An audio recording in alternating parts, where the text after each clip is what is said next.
চুপ করবো না, আমরা চাই না কেন তাহলে আমরা কিন্তু ঝামেলা করবো, তাহলে আমরা কিন্তু নবাব নদীতে পৌঁছে যাবো। এমনি আমাদের 9 মাস জল থাকে, ভাগাড়ের জন্য নয়, এটা আমাদের নর্দমার জল, ভাগাড়ের না, নর্দমার জল। নর্দমার জল পরিষ্কার হয় না, জলটা আটকে যায়, নর্দমা পরিষ্কার হয় না। এইখানে আজকে 13 দিন ধরে জল, একটা কিছু না, ভাগাড়ে সামান্য ধস নামার জন্য, এটা তো কোনো নয়, ইস্যু নয়। ভাগাড়ে ধস নামতেই পারে, তা বলে ভাগাড় আছে বলে কি ধস নামবে? তাহলে আমাদের জলে যতদিন ভাগাড় না ঠিক হবে আমাদের জল থেকেই যাবে, জলে ভোগ করবো। এটা তো কোনো সলিউশন না, এটা কোনো বৃষ্টির জল, প্রাকৃতিক দুর্যোগ, এটা নর্দমার জল আর পচা জল। আমরা পচা জল, একটা যদি আমাদের পেশেন্টের কিছু হয় আমরা অ্যাম্বুলেন্স ঢোকাতে পারবো না। আমরা কি করে বিরোধে বসন্ত উত্তর ছিল, একদিনে জল নিয়েছে।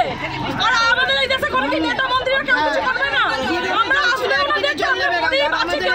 একবারও দেখতে ভোটটা তো সবাই দিয়েছে, এলাকার লোক দিয়েছে, শুধু কি যারা মানে যেখানে নেতারা থাকে সেখানেই সবকিছু পাড়ার লোকেদের পাড়ার নেতা চাই না, পাড়ার লোককে পাড়ার নেতা চাই না, চাই না। আমরা একমাত্র বিধায়ক চাই, আর নেতা চাই না। অপেক্ষা করেছি আজকে না পেরে, এখন তো আমরা আজকে পথে নেমেছি। আমরা চাইছি আমাদের জলটা নামিয়ে দিয়ে, 1 নম্বর কথা। আর দ্বিতীয় নম্বর কথা, আমরা বর্ষায় 9 মাস জলে ভোগ করি, 3 মাস শুকনোয় বাস করি। আমাদের রাস্তা ঠিক করতে হবে, আমাদের রাস্তা ঠিক করতে হবে, নর্দমা ডিপ করতে হবে, নর্দমা এভরিডে পরিষ্কার করাতে হবে।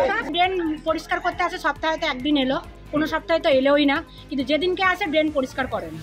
ড্রেন উপর নোংরা তুলে দিয়ে চলে গেল, নোংরা থেকে গেল, যেরকম ড্রেনের নোংরা সেরকমই থাকে, উপরে প্লাস্টিকগুলো থাকে তুলে নিয়ে চলে যায়। কিন্তু ড্রেন যে ভিতর দিয়ে কাচিয়ে মাটি ফাটিগুলো তুলে সে যে পরিষ্কার হয়, সেই পরিষ্কারটা ড্রেন হয় না, যার জন্য জল একটু বৃষ্টি পড়লে জলটা দাঁড়িয়ে যায়।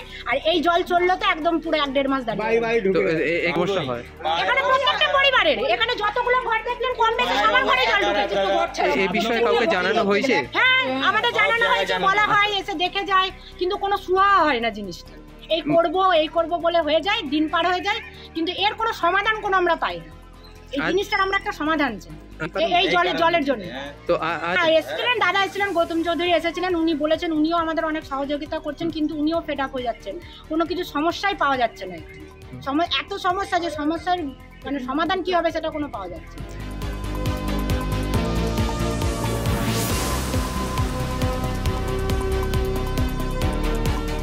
এটা 8 থেকে 10 বছরে 1 ঘন্টার বৃষ্টির জলে এরকম হয়ে যায়। এটা তো সবে ভাগাড় ভেঙেছে, তার জন্য এতটা হচ্ছে যে জল যাচ্ছে না, কিন্তু প্রত্যেক বর্ষা 6 মাস আমরা জলে ভুগি খালি। আমরা কুমির জানিয়েছেন এ বিষয়ে কাউকে? কুমির হয়ে গেছি আমরা এখন, কুমির। 1 ঘন্টা বৃষ্টিতে পুরো এরকম বন্যা হয়, ঘরের দেয়াল ফেটে যাচ্ছে, ঘরে জল ঢুকে থাকে, বাচ্চা নিয়ে থাকতে হয়। তো আপনারা কাকে জানিয়েছেন এ বিষয়ে?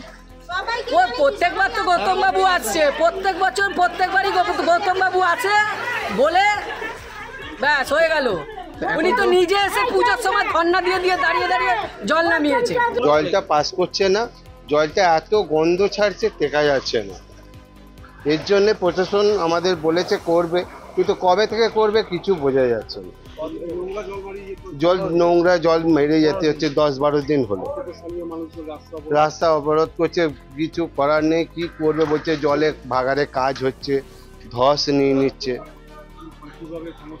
কিভাবে সমস্যা হবে কিছু বলতে পারছি। হবে এখানে হচ্ছে 7 নম্বর ওয়ার্ড, এইতে 9 নম্বরও অবস্থা খারাপ, 8 নম্বরও অবস্থা খুবই খারাপ জল জন্য। এর আগেও ধস নেমেছিল, এর আগে ধস নামার পর তারপরে এরকম জল হয়ে গেছিলো, ঘরে ঘরে সব জল ঢুকে গেছিলো। তখন বর্ষাকাল ছিল, বর্ষাকালের মধ্যে আরো জলটা বেশি মানুষের ঘরে ঢুকে। এবারেও সেই একই সমস্যা হচ্ছে, ওখানে বলে পাইপ ফেটে গেছে, ওই ধস নামার জন্য পাইপটা ফেটে গেছে। আর আমাদের এই ভাগা তো আজকে অনেক দিনের, আর পরে অনেক কিছু হয়ে গেছে, অনেক দিন, আজ 15 দিন ধরে জল জমে আছে, এইভাবে স্প্রে করে রয়েছে জলটা, নোংরা জল, সব ঘরে ঘরে জল ঢুকে রয়েছে।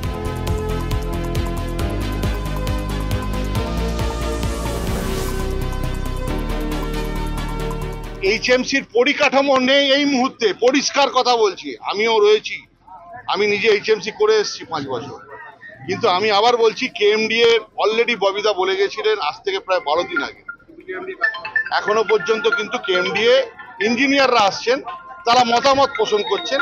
আমার মনে হয় এটা ঠিক নয়, এটা ইমিডিয়েট এই মানুষগুলোর কথা চিন্তা করে মানে পোকা মাকড় হয়ে যাচ্ছে, বাড়ির ভেতরে জল ঢুকে যাচ্ছে, শোয়ার ঘরে জল ঢুকছে, এই জায়গাটাকে প্রবলেম। এমত অবস্থা আমি আবার বলছি, আমরা মোটামুটি 50% আমি HMC কে দিয়ে করিয়ে দিয়েছি, ওখানে অনেকটা শুকনো হয়ে গেছে বিরোড কলা বাগান, কিন্তু এই বড় বাগান, সি রোড, বিবেকনগর, এইখানে কিন্তু মানুষ জলের তলায় আছে। আমি নিশ্চয়ই মন্ত্রীর সাথে কথা বলবো, ঠিক আছে, কিন্তু মন্ত্রী বলে যাওয়ার পরও কেএমডিএ কেন এখনো পর্যন্ত স্টিল পাইলিং, আমি বলছি স্টিল পাইলিং এর দরকার নেই, আমি বলছি একটা ড্রেন যদি কাটিয়ে দেওয়া যায়, এইচএমসির পরিকাঠামো এই মুহূর্তে নেই।